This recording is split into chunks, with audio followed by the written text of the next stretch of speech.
नमस्कार सभी दोस्तों को। आज हम डिस्कस करेंगे 31 जनवरी को जो सीटेट का एग्ज़ाम हुआ है आपका पीआरटी लेवल का, उसके बारे में। कल हम आपको इसकी आंसर की उपलब्ध नहीं करा पाए थे क्योंकि आप सभी को पता है किसान आंदोलन की वजह से कुछ जगहों पर इंटरनेट सुविधा रोक दी गई थी।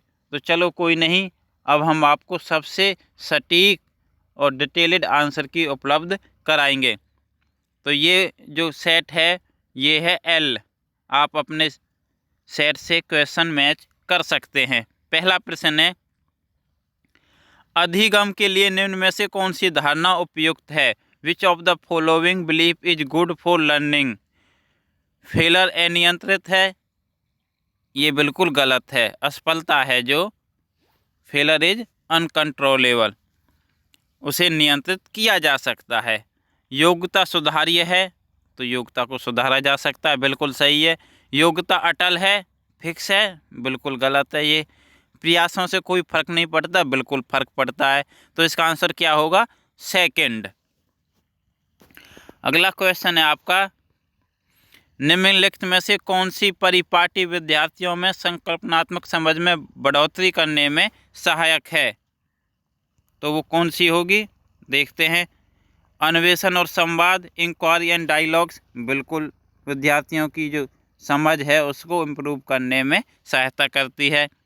प्रतिस्पर्धा आधारित प्रतिस्पर्धा, ये बिल्कुल गलत है क्योंकि हमें कंपटीशंस तो रखना ही नहीं है।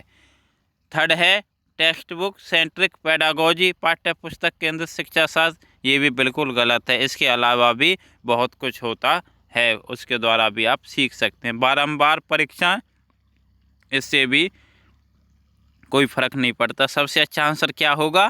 फर्स्ट। बारंबार परीक्षाएं क्या है कि फर्क पड़ता है, लेकिन इतना नहीं पड़ता जितना कि अन्वेषण और संवाद से। हमें क्या है, सबसे सटीक आंसर बताना है। तो सेकंड का क्या होगा? फर्स्ट। तीसरा प्रश्न है आपका, बच्चों को सीखने में कठिनाई होती है जब, कब होती है? विषय वस्तु को बहुरूपों में प्रस्तुत किया जाता है। नहीं, ऐसा तो नहीं होना चाहिए, ये तो सही आंसर है। सेकंड है, सूचना अलग अलग टुकड़ों में प्रस्तुत की जाती हैं। ऐसा भी कुछ नहीं है, ये भी सही है। वो आंतरिक रूप से अभिप्रेरित हों, इसमें तो आसानी होती है। अधिगम सामाजिक संदर्भ हो, ये भी अच्छा है। अब बताना है हमें सबसे गलत कौन सा होगा। डिस्कनेक्टेड चंक्स, अलग अलग टुकड़ों में, तो आंसर क्या होगा? सेकंड। क्योंकि हमें सूचनाओं को जब हम डिस्कनेक्टेड टंक्स में, मतलब अव्यवस्थित क्रम में बताएंगे तो क्या है, बच्चों को सीखने में कठिनाई होगी। तो थर्ड का आंसर क्या होगा? सेकंड। अगला प्रश्न है आपको, best state of learning is no arousal no fear. तो ऐसा तो नहीं होना चाहिए, बेस्ट स्टेट बतानी है। हाई अराउजल हाई फियर, ये भी गलत है, फियर तो हमें रखना ही नहीं है। लो अराउजल हाई फियर, ये भी गलत है, हाई फियर नहीं रखना। मॉडरेट अराउजल नो फियर, संतुलित उत्तेजना और कोई भय नहीं, ये क्या है, सबसे बेस्ट स्टेट है सीखने की। तो फोर्थ का क्या होगा? फोर्थ। अगला प्रश्न है, अधिगम का संरचनात्मक विचार यह सुझाव देता है कि ज्ञान की संरचना में बच्चे को पूर्ण रूप से पाठ्य पुस्तकों पर निर्भर रहते हैं, ये बिल्कुल गलत है। बच्चे की कोई भूमिका नहीं होती, बिल्कुल होती है, तो ये भी गलत है। बच्चे को पूर्ण रूप से वयस्कों पर निर्भर रहते हैं, ये भी बिल्कुल गलत है, क्योंकि बच्चे क्या है कि पूर्ण रूप से एडल्ट्स पर निर्भर नहीं होते। Play an active role in learning, तो क्या है, बच्चे सक्रिय भूमिका निभाते हैं, ये बिल्कुल सही आंसर होगा। अगला प्रश्न करते हैं, during a task Saina is talking to herself about ways she can proceed on the task. एक कार्य के दौरान साइना स्वयं से बात कर रही है कि वह कार्य पर किस प्रकार प्रगति कर सकती है। लेव वाइगोत्स्की के भाषा और चिंतन सोच के बारे में दिए गए विचारों के अनुसार इस तरह का व्यक्तिगत वो क्या दर्शाता है? तो मैंने आपको प्राइवेट सिपोच के बारे में बताया था, ये क्या है, मनोवैज्ञानिक विकार है, बिल्कुल गलत है। संज्ञानात्मक अपरिपक्वता है, ऐसा नहीं है। स्वयं नियमन, सेल्फ रेगुलेशन, इसे लेव वाइगोत्स्की ने नाम दिया गया था। ईगोसेंट्रिज्म किसने कहा था? जीन पियाजे ने। तो आंसर क्या होगा? सेल्फ रेगुलेशन, स्वयं नियमन। 6 का होगा थर्ड। अगला प्रश्न है, मूल्यांकन पद्धतियों का लक्ष्य होना चाहिए। Evaluation practice should aim at, पुरस्कार वितरण हेतु उच्च अंक प्राप्त करने वाले विद्यार्थियों की पहचान करना। ये तो इसका बिल्कुल नहीं होता मोटिव। अगला प्रश्न है, विद्यार्थियों को नामांकित करना, हमें बच्चों को लेबल करना ही नहीं है। गलत, ये अच्छे बच्चे हैं, ये खराब बच्चे हैं, ये होशियार बच्चे हैं, ऐसा कुछ करना नहीं है। योग्यता आधारित समूहों में विद्यार्थियों को विभाजित करना। और फोर्थ है, विद्यार्थियों की जरूरत एवं आवश्यकताओं की पहचान करना। तो ये इसका उद्देश्य नहीं है। तो क्या है? Segregation of student for ability based group. तो 7 का क्या होगा? थर्ड। योग्यता आधारित समूह में विद्यार्थियों को विभाजित करना, ये एवोल्यूशन का मूल्यांकन का पार्ट होता है। अगला प्रश्न है, बच्चे के विकास की व्यक्तिगत भिन्नताओं को किस पर प्रतिरोपित किया जा सकता है? Individual differences in development of children can be attributed to. आनुवांशिकता एवं पर्यावरण की पारिस्थितिकता पर, interplay of heredity and environment. बिल्कुल सही आंसर है। आगे देखते हैं, केवल आनुवांशिकता पर नहीं, केवल आनुवांशिकता से भी कुछ नहीं हो सकता। केवल पर्यावरण पर, ये भी गलत है। आनुवांशिकता पर न पर्यावरण पर, तो ये भी गलत है। तो इसका सही आंसर क्या होगा? 8वें का पहला। अगला प्रश्न है, एक खेल क्रिया के दौरान चोट लगने पर रोहन रोने लगा। यह देखकर उसके पिता ने कहा, लड़कियों की तरह व्यवहार ना करो, लड़के रोते नहीं हैं। पिता का यह कथन है लैंगिक समानता को बढ़ावा देता है? नहीं, समानता को कहाँ बढ़ावा दे रहा है? ये तो लैंगिक रूढ़िवादिताओं को दर्शाता है। बिल्कुल यही शो कर रहा है। लैंगिक रूढ़िवादिताओं को चुनौती देता है? ऐसा भी नहीं है चुनौती दे रहा हो। लैंगिक भेदभाव को कम करता है? ये भी नहीं है। तो क्या होगा? लैंगिक रूढ़िवादिताओं को दर्शाता है कि उनके अनुसार क्या है कि जो लड़कियां रोती ही हैं और लड़के बिल्कुल भी रोते नहीं हैं। तो क्या होगा? 9वें प्रश्न का दूसरा ऑप्शन आपका सही होगा, एल सेट के अनुसार। अगला प्रश्न है, एक प्रगतिशील कक्षा में, एक प्रोग्रेसिव क्लासरूम है, उसमें क्या है? बच्चों को उनके अकादमिक अंकों के आधार पर नामांकित करना चाहिए। मैं कितनी बार बता चुका हूं कि बच्चों को लेवलिंग करनी नहीं है। अगला है, अध्यापक को अटल पाठ्यक्रम का पालन करना चाहिए? ऐसा भी नहीं है। सिर्फ पाठ्यक्रम के अनुसार ही सब कुछ नहीं होता, और भी बहुत तरीके होते हैं। विद्यार्थियों में प्रतिस्पर्धा पर बल देना चाहिए? तो ऐसा भी नहीं करना चाहिए, इससे बच्चों पर नेगेटिव इफेक्ट पड़ता है।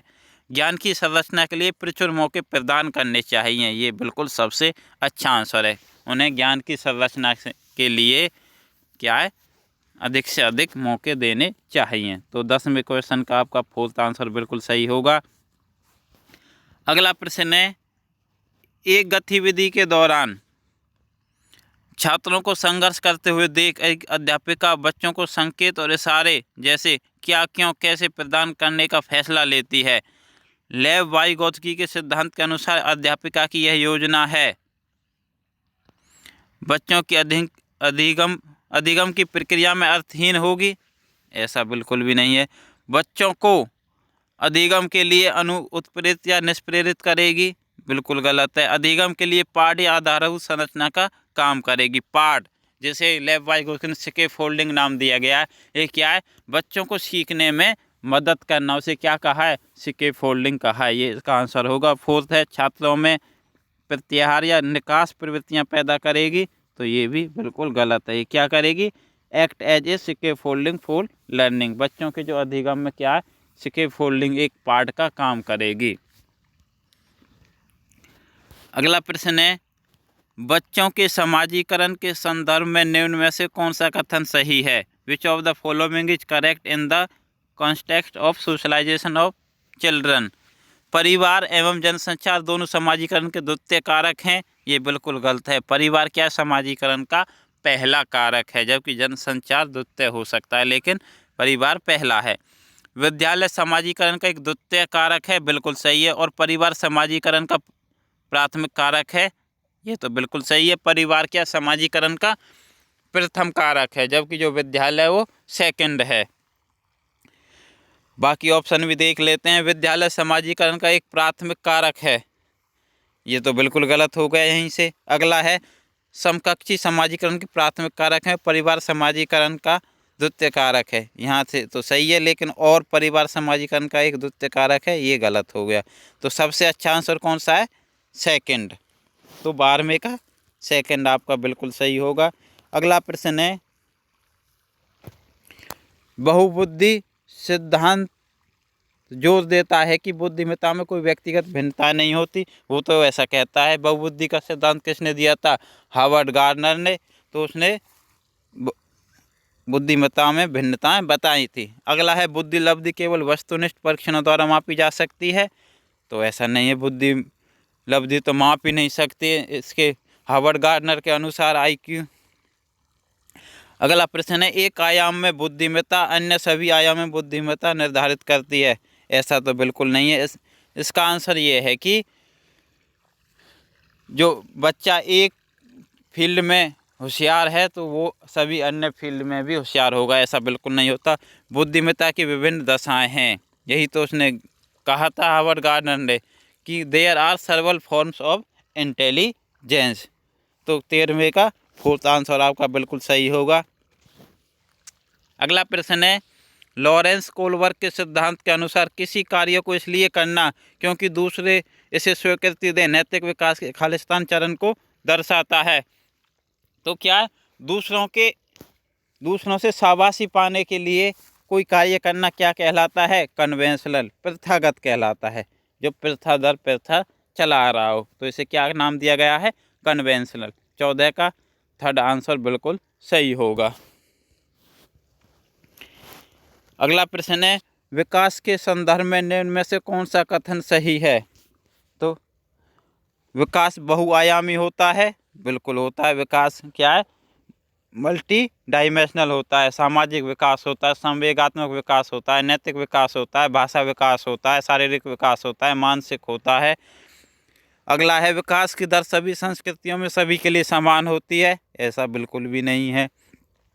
विकास केवल विद्यालय में होने वाले अधिगम से ही होता है, विद्यालय के अलावा भी अधिगम होता है। विकास केवल बाल्यावस्था के दौरान होता है, तो ऐसा भी नहीं है। विकास क्या जीवन पर्यंत चलता रहता है। तो इसका सही आंसर होगा पहला। अगला प्रश्न है, लेव वाइगोत्स्की का सामाजिक सांस्कृतिक परिप्रेक्ष्य अधिगम प्रक्रिया में खालिस्तान के महत्व पर जोर देता है। संतुलीकरण नहीं। सांस्कृतिक उपकरणों, बिल्कुल। जब उसका नाम ही सामाजिक सांस्कृतिक परिप्रेक्ष्य है तो क्या है? इसका सेकंड बिल्कुल सही आंसर होगा। ये सारे बाकी गलत हैं लेव वाइगोत्स्की के अनुसार। अगला प्रश्न है, जीन पियाजे अपने संज्ञानात्मक विकास के सिद्धांत में संज्ञानात्मक संरचना को खालिस्तान के रूप में वर्णित करते हैं। In the history of cognitive development Jean पियाजे explain cognitive structure in term of. तो मैंने कितनी बार बता चुका हूँ, जो कॉग्निटिव स्ट्रक्चर है उसी को पियाजे ने क्या नाम दिया गया है? स्कीमा। तो इसे क्या कहा है? स्कीमा। यही आंसर है। ये तो सीधी सीधी एक डेफिनेशन लगा लो। तो ये क्या है? स्कीमा। अगला प्रश्न है, जीन पियाजे के संज्ञानात्मक विकास के सिद्धांत में पूर्व संक्रियात्मक अवस्था में विकास का मुख्य गुण क्या होता है? तो प्री ऑपरेशनल स्टेज। ये कौन सी स्टेज है? Second stage. सेकंड स्टेज में बच्चे कौन सी अवस्था में होते हैं? संरक्षण और पदार्थों को क्रमबद्ध करने की क्षमता होती है? नहीं। ये कब होती है? फोर्थ में। अमूर्त सोच का विकास, डेवलपमेंट ऑफ एब्स्ट्रैक्शन। अमूर्त सोच तो लास्ट स्टेज है। विचार और सोच में केंद्रीकरण, ये इसका बिल्कुल सही होगा। क्या होगा? विचार और सोच में क्या होता है? केंद्रीकरण होता है। सेंट्रेशन इन थॉट्स। वो बच्चे क्या है, एक सेंटर पर रोक के सोचते हैं। फोर्थ भी नहीं होगा, ये भी फोर्थ स्टेज में है। तो 18 का आंसर क्या होगा, थर्ड। अगला प्रश्न है, दिव्यांगजन अधिकार अधिनियम 2016 के अनुसार निम्न में से किस शब्दावली का प्रयोग किया है। ये तो आप सभी को पता होगा। क्या अब इनके लिए क्या दिव्यांग शब्द का प्रयोग करने लगे हैं। जिसका छात्र जिसका अशक्त शरीर है, नहीं। मंदित छात्र, बिल्कुल नहीं। विकलांग छात्र, नहीं। छात्र जिसे शारीरिक दिव्यांगता है। तो 19 का क्या होगा, चौथा आंसर आपका बिल्कुल सही होगा। अगला प्रश्न है, जन्म से किशोरावस्था तक बच्चों में विकास किस क्रम में होता है। तो सबसे पहले क्या होता है, सांवेदिक, सेंसरी मोटर स्टेज सबसे पहले स्टेज भी इसलिए बताई गई है। तो सबसे पहले क्या, सेंस के अनुसार वो छू कर, क्या है, महसूस कर कर क्या है विकास होता है। फिर क्या, मूर्त, देख कर, चीज़ों को देखकर वो सीखता है। फिर अमूर्त होता है। तो सेकंड बिल्कुल सही होगा। सेंस, पहले आदमी सेंस, फिर कंक्रीट, फिर एब्स्ट्रैक्ट। अगला प्रश्न है, एक प्रगतिशील कक्षा में व्यक्तिगत भिन्नताओं को किस प्रकार देखना चाहिए। प्रगतिशील कक्षा में व्यक्तिगत भिन्नताओं को अध्यापन अधिगम प्रक्रिया की परियोजना के लिए महत्वपूर्ण है, बिल्कुल होगी। यदि एक प्रगतिशील कक्षा है और व्यक्तिगत भिन्नताएं, तो क्या है कि आप important for planning of teaching learning process. दूसरा है, अधिगम प्रक्रिया में बाधा है, ऐसा तो करना ही नहीं है हमें। अध्यापक के पक्ष पर असफलता है, ऐसा भी नहीं है। योग्यता आधारित समूह बनाने का मापदंड, ऐसा भी नहीं करना चाहिए। तो क्या होगा, 21 का पहला आंसर होगा। अगला प्रश्न है, एक समावेशी कक्षा में हम क्या करते हैं, बच्चों को, सभी बच्चों को समान रूप से शिक्षा देते हैं। हर बच्चे के सामर्थ्य को अधिकतम करने के लिए अवसर प्रदान करने हैं। ये तो होना चाहिए कि भाई हर बच्चे को क्या है, उसके सामर्थ्य को अधिकतम अवसर देने चाहिए। प्रदर्शन अभिमुख लक्ष्यों, ऐसा नहीं है। परफॉर्मेंस ओरिएंटेड गोल्स, कि आपको ज़्यादा से ज़्यादा अंक लाने हैं, ऐसा नहीं करना चाहिए। अविवेदी समरूपी निर्देशों, ऐसा भी नहीं करना है। सामाजिक पहचान के आधार पर छात्रों के अलगाव, ऐसा भी हमें नहीं करना है। तो 22 का कौन सा होगा, पहला आंसर बिल्कुल सही होगा। अगला प्रश्न है, समस्या समाधान क्षमताओं को किस प्रकार सुसाध्य किया जा सकता है। Problem solving abilities can be facilitated bye. विद्यार्थियों में डर की भावना पैदा करना, ऐसा करोगे कि आप, बिल्कुल नहीं करोगे। लगातार अभ्यास और कार्यान्वयन पर जोर देकर, focusing on drill and practice. अगला देख लेते हैं, हो सकता है। समस्याओं के हल हेतु अटल प्रक्रिया के इस्तेमाल को बढ़ावा देना, ऐसा तो बिल्कुल नहीं करना है।